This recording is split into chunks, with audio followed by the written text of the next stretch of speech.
for my heat capacity video project, I did the question, how much heat can water hold?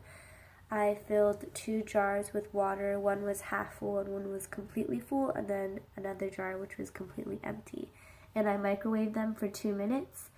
And after taking them out of the microwave, I observed that the jar that was half full was the hottest. And after waiting for 2 minutes, letting them stay in room temperature, the one that was half full was also still the hottest.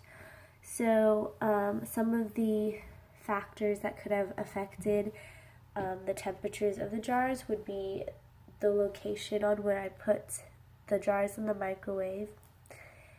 And so the heat energy source for this experiment was the microwave.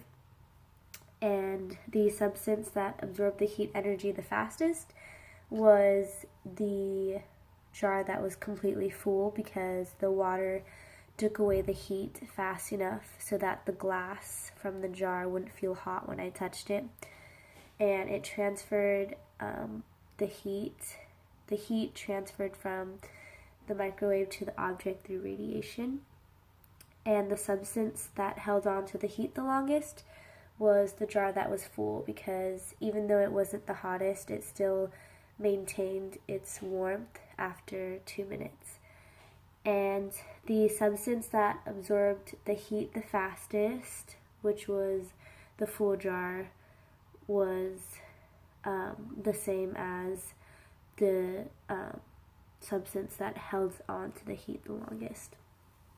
And this experiment tells me about the heat capacities of the jars. It tells me that the full jar has the highest heat capacity because it could maintain its warmth and stay warm even after 2 minutes. And the empty jar was only warm for less than 30 seconds or a minute, so it had the lowest heat capacity.